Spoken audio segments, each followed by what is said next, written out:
महाकुंभ का, प्रयागराज महाकुंभ का आयोजन होने जा रहा है। हमारा प्रयागराज एक बार फिर से वैश्विक मंच पर अपनी सुव्यवस्था, अपनी सुरक्षा, अपनी स्वच्छता के लिए फिर से अपनी अमिट छाप छोड़ेगा और दुनिया से आने वाले सनातन धर्मावलंबियों को अवगत करने और आतिथ्य करने का एक अवसर हमारे प्रयागराज वासियों को प्राप्त होगा। इसकी तैयारी के साथ आज जुड़ी हुई परियोजनाएं प्रयागराज और फूलपुर के साथ जुड़ी हुई है।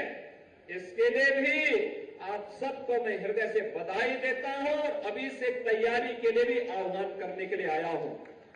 बहनों और भाइयों, आज यहां पर लगभग 650 करोड़ रुपए की परियोजना का हमने लोकार्पण और शिलान्यास किया है और एक योजना तो इसमें एक ऐसी भी है सड़क की, ये मेरे संज्ञान में आया था। हमारे यहाँ की सांसद श्री प्रवीण पटेल और पूर्व सांसद केसरी देवी पटेल जी ने मेरे संज्ञान में इस बात को दिया था, जिसमें विकास खंड बहादुरपुर थाना क्षेत्र हंडिया के अंतर्गत ग्राम डोकरी में वहां की सड़क का जो प्रयागराज वाराणसी राजमार्ग से के सैदाबाद से लगभग 5 किलोमीटर की एक सड़क थी, यह क्षतिग्रस्त हो चुकी थी। आज उसकी भी स्वीकृति पत्र लेकर के हम आए हैं कि इसके लिए भी पैसा हम एक साथ उपलब्ध करवाने जा रहे हैं। अकेले फूलपुर की ही काफी बड़ी योजनाएं इसके साथ जुड़ी हुई है। फूलपुर की जितनी भी योजनाएं प्रवीण पटेल जी ने, केसरी देवी पटेल जी ने हमारे सामने प्रस्तुत किया था, वे सभी सैंक्शन करते हुए आज उनका शिलान्यास के पट यहां पे लगे हैं। गांव में लगेंगे, एक समय सीमा के अंदर एक कार्य भी पूरे होंगे और फूलपुर फिर से अपने फूल की तरह कमल का फूल खिलता हुआ यहां दिखाई दे, इसकी अपेक्षा के साथ आज हम सब आपके बीच में यहां पर उपस्थित हुए हैं। बहनों और भाइयों, आज युवाओं के लिए 15,000 युवाओं को नियुक्ति पत्र वितरण के इस कार्यक्रम के साथ भी हम जुड़े हुए हैं, जिसमें 108 कंपनियां यहां पे रोजगार उपलब्ध करवा रही हैं और साथ साथ यहां पे 510 करोड़ रुपए का ऋण वितरण 7,100 से अधिक युवाओं को और उद्यमियों को उपलब्ध करवाने का कार्य हो रहा है। तो अकेले फूलपुर के 10,000 से अधिक युवाओं को और प्रयागराज के 15,000 से अधिक युवाओं को टैबलेट और स्मार्टफोन वितरण के कार्यक्रम के साथ भी जोड़ा जा रहा है। बहनों और भाइयों, इन सब के लिए मैं आपको हृदय से बधाई देता हूं, अपनी शुभकामनाएं देता हूं। बहनों और भाइयों, आज मैं आया हूं आपके पास ये कहने के लिए, मैं आपका आभारी हूं कि आपने लोकसभा चुनाव में प्रयागराज जनपद की फूलपुर लोकसभा सीट पर श्री प्रवीण पटेल जो हमारे विधायक थे, उन्हें लोकसभा में चुनाव जिता करके भेजा है और प्रवीण पटेल आज आपकी सेवा के साथ सांसद के रूप में अपनी सेवा प्रदान कर रहे हैं और इसी के प्रति आभार व्यक्त करने के लिए आज मैं फूलपुर में आया हूं। फूलपुर को इसी प्रकार से, जैसे इस इफ्को के अंदर आपको साफ सुंदर वातावरण देखने को मिल रहा है, अच्छी टाउनशिप मिल रही है, एक व्यवस्थित कार्य योजना के साथ यहां का प्रबंधन जैसे इस टाउनशिप को आगे बढ़ाने का काम कर रहा है, मैं आपको आश्वस्त करता हूं श्री प्रवीण पटेल फूलपुर को पूरी लोकसभा सीट को इसी तर्ज पर यहां के माननीय विधायकों के साथ मिलकर के, महापौर और जिला पंचायत अध्यक्ष के साथ मिलकर के इसी तर्ज पर आगे बढ़ाने का काम करेंगे।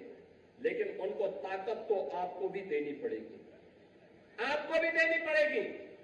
बहनों और भाइयों, कहने की आवश्यकता नहीं, ये प्रयागराज हमारा आध्यात्मिक नगरी है। देश और दुनिया बड़ी श्रद्धा भाव के साथ यहां आती है।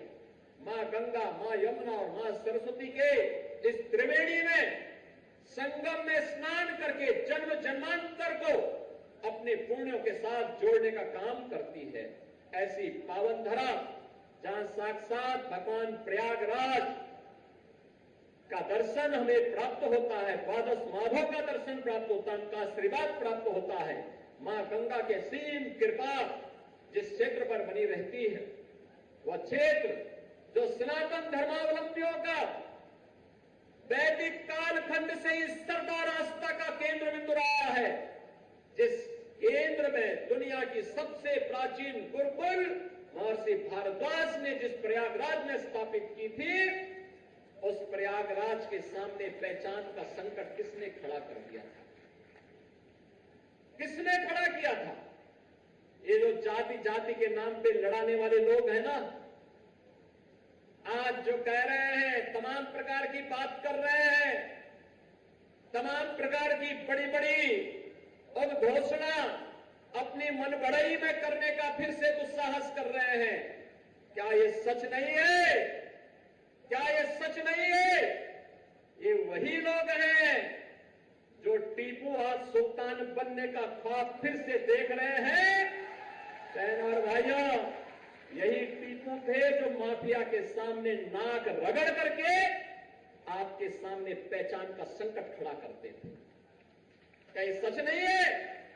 इन माफियाओं को गले का हार बना करके प्रयागराज के अस्तित्व के सामने, प्रयागराज वासियों के सामने पहचान का संकट खड़ा करने का काम इन्होंने किया था। ये गुमराह करते हैं। क्या ये सच नहीं?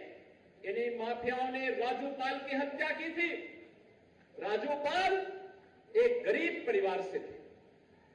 राजू पाल एक गरीब परिवार से थे, विधायक बने थे, लेकिन किस निर्ममता के साथ उनकी हत्या हो गई थी।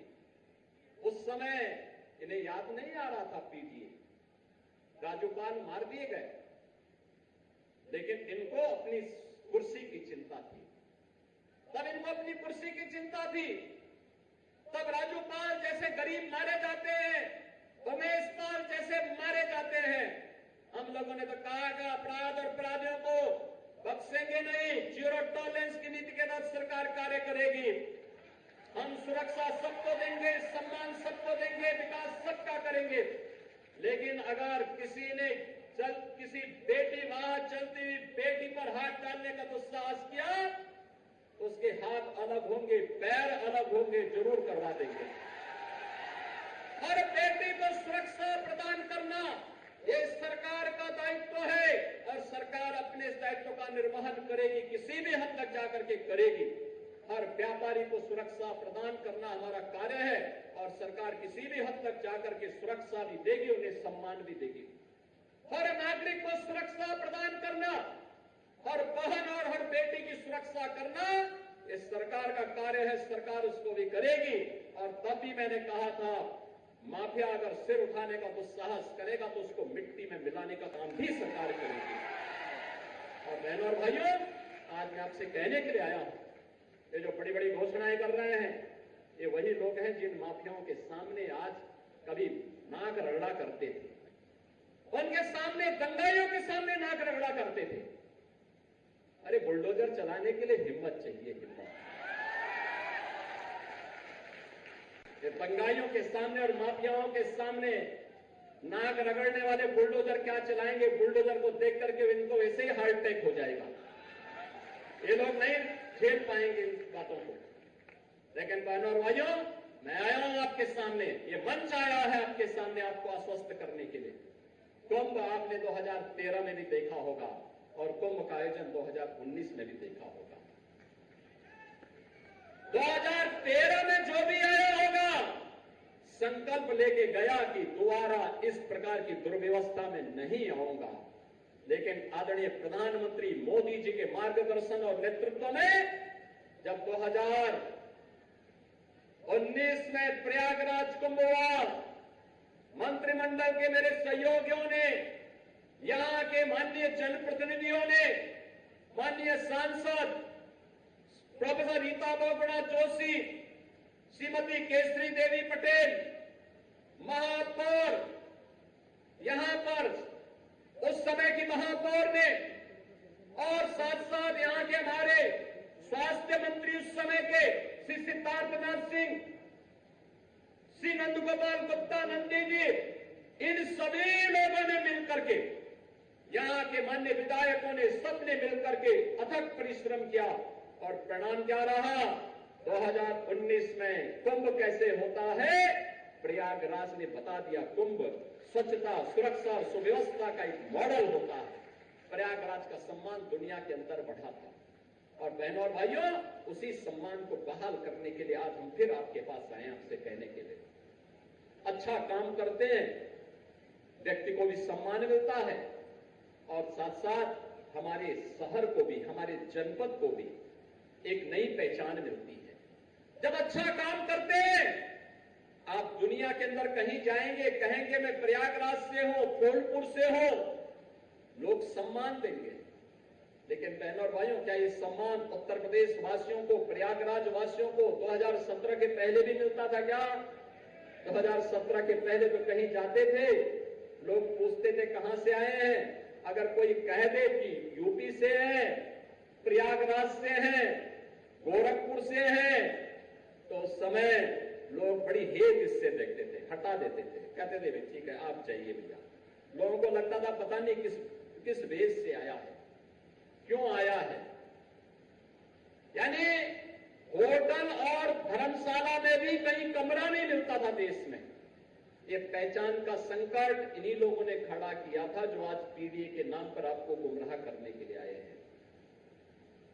ये प्राइवेट लिमिटेड कंपनी इनकी है। ये सत्ता में आए थे, चाचा भतीजा वसूली में व्यस्त हो गए थे, और प्रयागराज से ज्यादा कौन जानता है।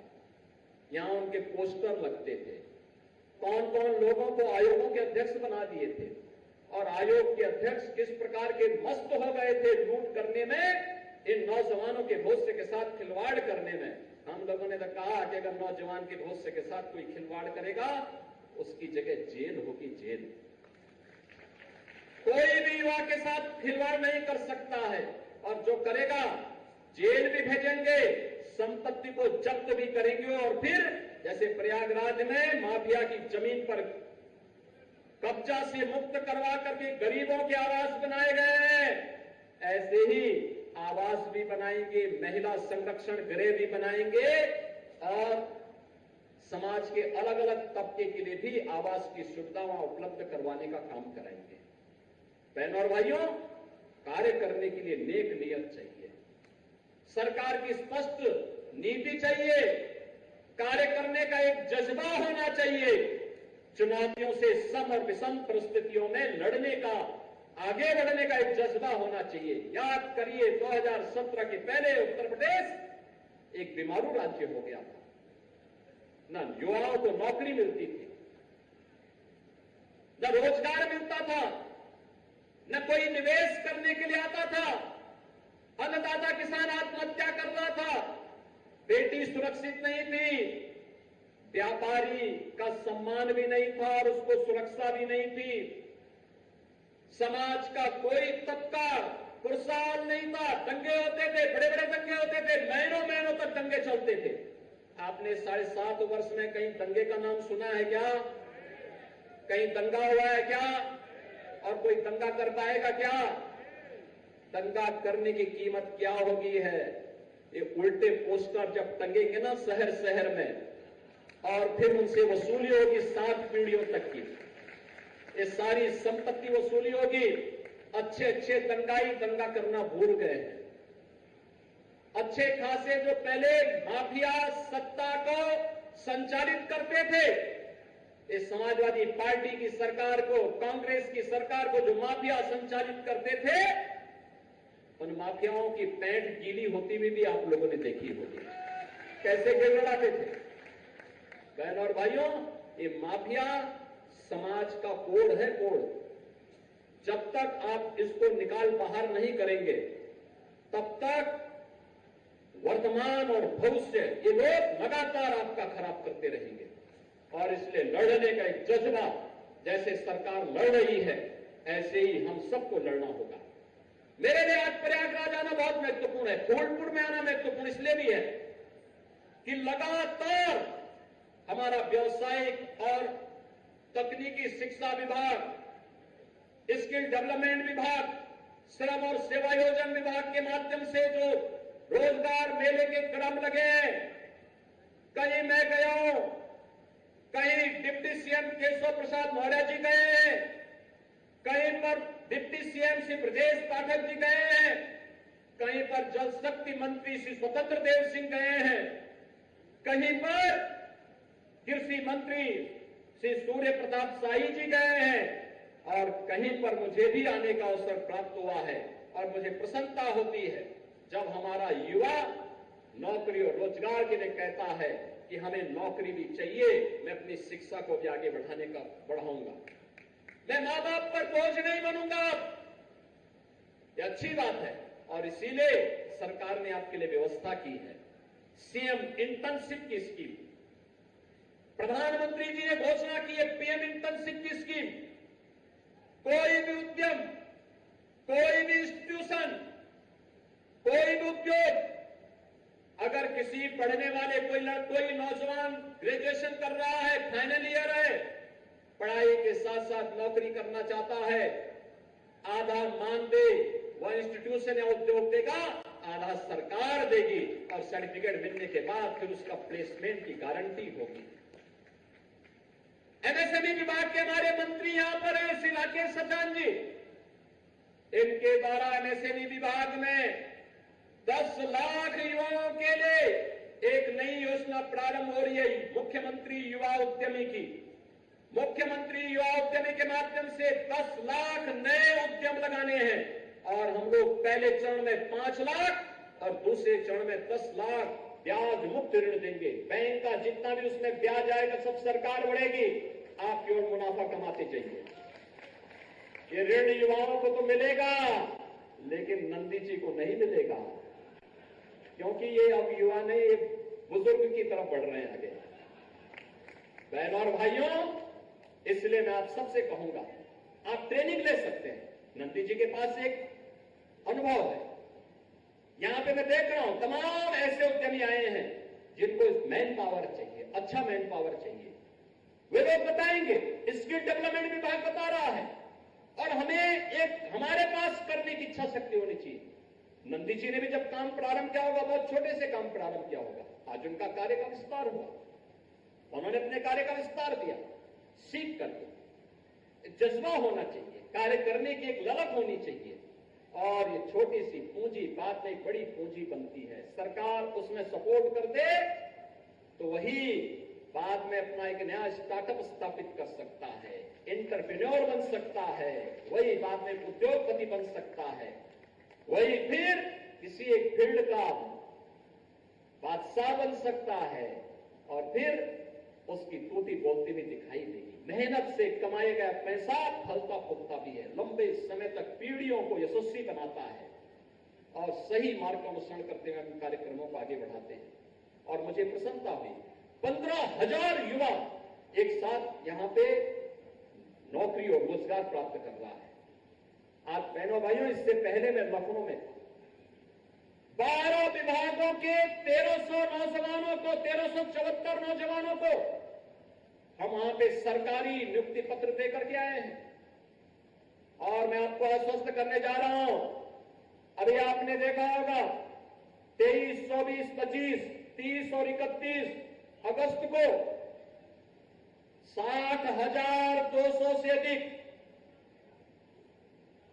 पुलिस भर्ती के लिए हम लोगों ने परीक्षा ली है। इसके परिणाम बहुत शीघ्र आने वाले हैं और परिणाम आएंगे। 60,200 से अधिक युवा, उत्तर प्रदेश का युवा केवल उत्तर प्रदेश पुलिस का पार्ट बनने जा रहा है।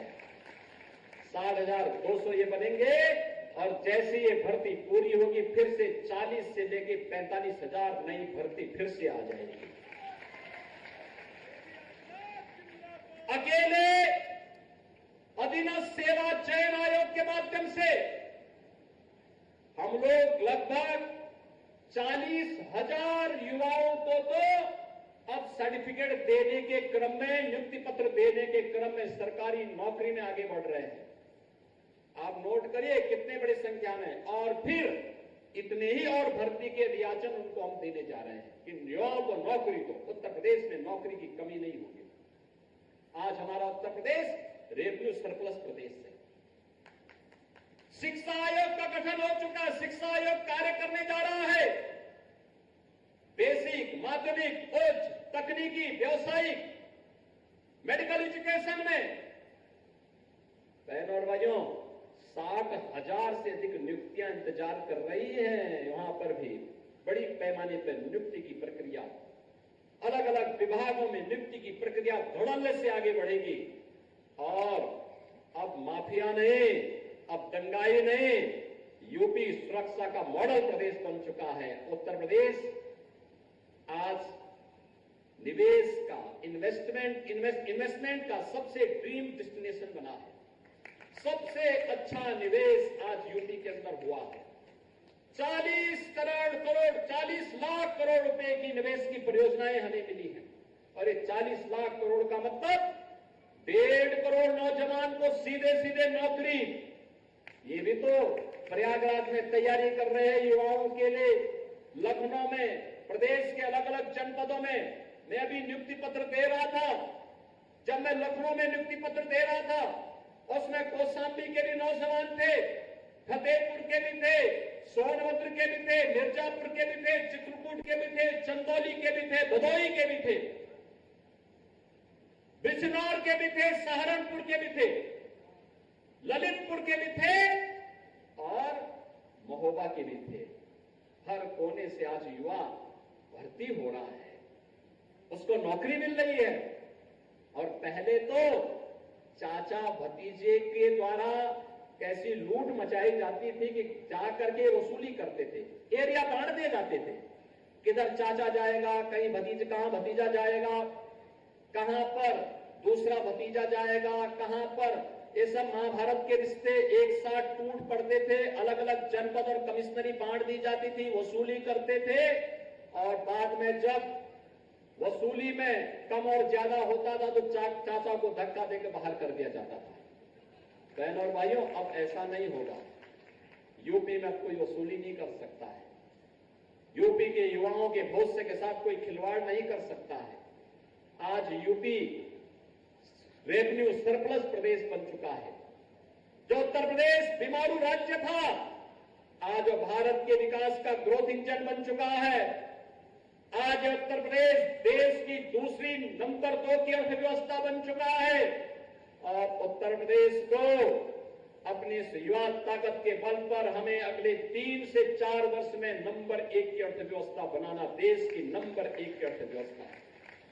नंबर 1 की अर्थव्यवस्था का मतलब जहां पे हर हाथ को काम हो, हर चेहरे पर खुशहाली हो, हर बेटी की सुरक्षा हो, हर व्यापारी का सम्मान हो, अन्नदाता किसान को उसकी उपज का उचित दाम मिल सके और प्रदेश आर्थिक उन्नति और समृद्धि के एक नए सोपान को प्राप्त करता हुआ तेजी के साथ आगे बढ़ता हुआ दिखाई दे।